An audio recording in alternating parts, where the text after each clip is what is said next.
Hello hi दर्शन नमस्ते and good morning गाइजहरू। हामी चाहिँ बिहानै उठेर सैलुङको यात्रा गर्दैछौँ। चिसो मौसम छ, बाटो पनि अफरोड छ, बनाउँदै रहेछन्। भर्खर हामी लगभग आधी बाटो पुगिसक्यौँ। घाम झुल्किरहेछ, उता रमाइलो लागिरहेछ। आज म तपाईँहरूलाई सैलुङको चचल्को देखाउँछु। हामी चाहिँ आधी बाटो पुगिसकेका छौँ लगभग। कस्तो दामी घाम लागिरहेछ, गाइजहरू देख्न सक्नुहुन्छ, हेर्दै गर्नुहोला। कति रमाइलो छ। हामी चाहिँ यहाँ पुग्दै बाटोमा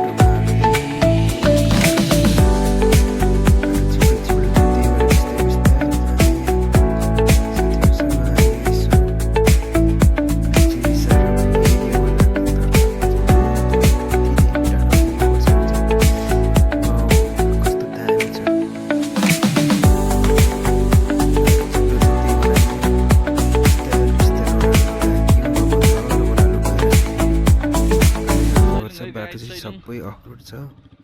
त्यस्तै 10 किलोमिटर जति चाहिँ पिच छ भनेपछि 12-13 किलोमिटर जति चाहिँ पुरै अफरोड हो। यहाँ चाहिँ भर्खर बनाउँदै रहेछ गाइजहरू। बाटो अबको 2-3 वर्षपछि चाहिँ जोस् पिच हुन्छ।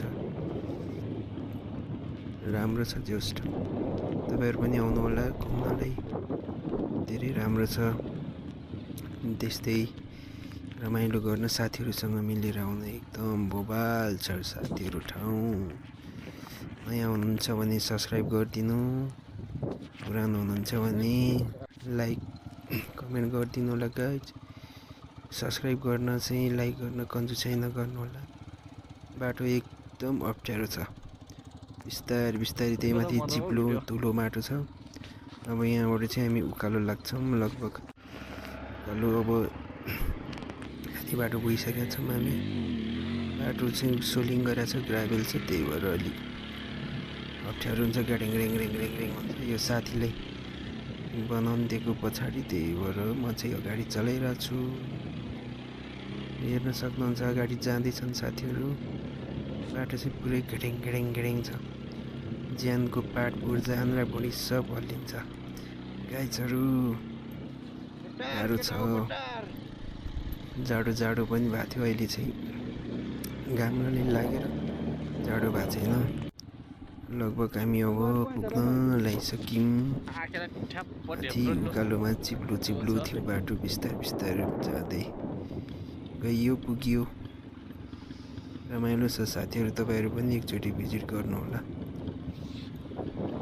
धेरै राम्रो छ, स्वर्गभन्दा कम छैन। पिकनिक स्पटहरू पनि छ।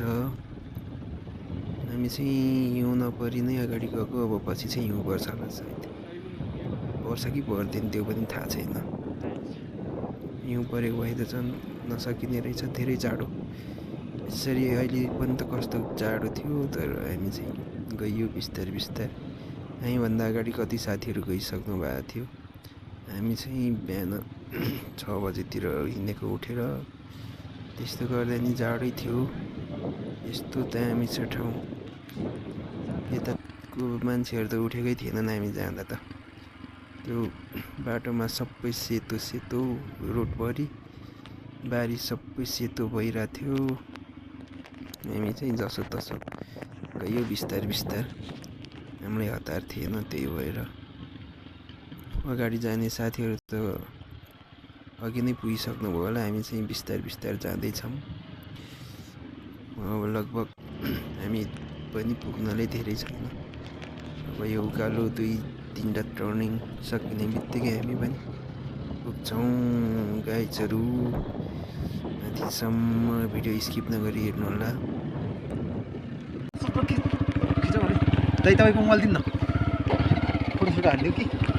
मिस्टर शान्ते गाइज देख्न सक्नुहुन्छ। शान्तेलाई गाला रातो।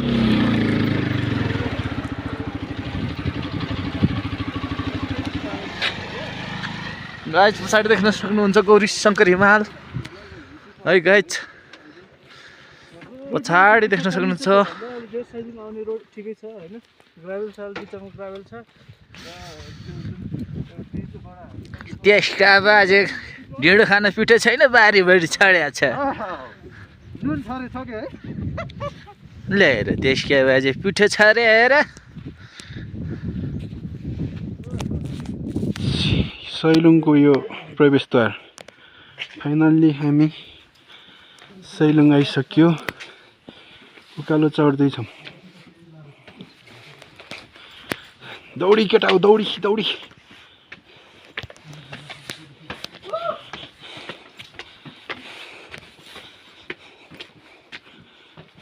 ग्रेट वाल भन्दा कम छैन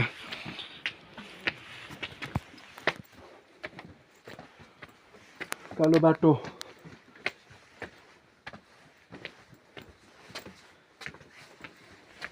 देखो न देखो गाइज ओ माय गॉड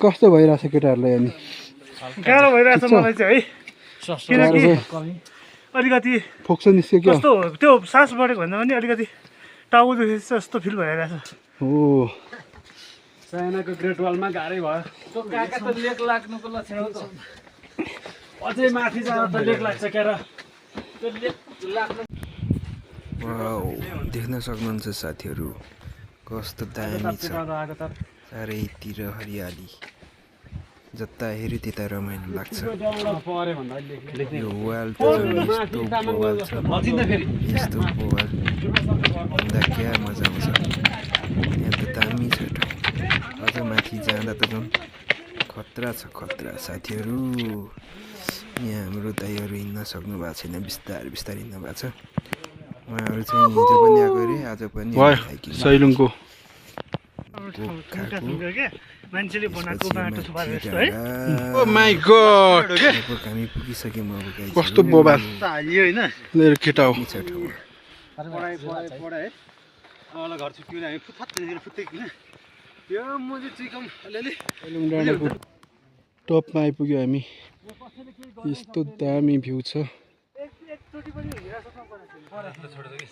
न केटाहरू छोडिदेऊ राजनीतिको कुरा राजनीति गर्नुपर्छ अहिले हाम्रो तलदेखि हाम्रो राज्यलाई चाहिने राजनीति तलदेखि यहाँसम्म आउँदा के कष्ट भयो के भयो यहाँ सुनाउनु पर्यो कष्ट धेरै भएको छ अलिकति के भन्छ त्यो रिङ्गटा लाग्ने त्यसलाई के भन्छ ठ्याक्कै हाई लाग्ने त्यस्तो अलिक भइरहेछ अरू सबै ठिक छ नाकबाट सिँगान झरिरहेछ केटाहरूको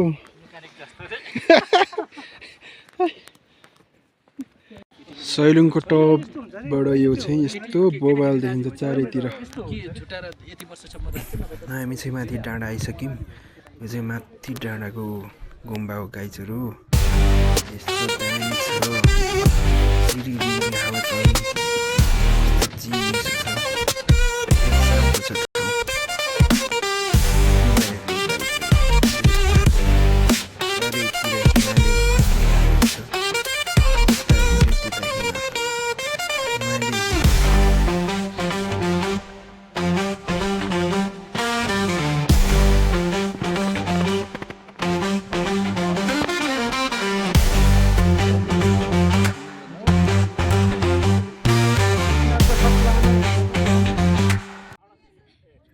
साथीहरू हामी चाहिँ लगभग अब हेरिसकेर घुमिसकेर बसेर अब चाहिँ घर फर्किँदैछौँ सब्सक्राइब गर्न नभुल्नु होला बाई बाई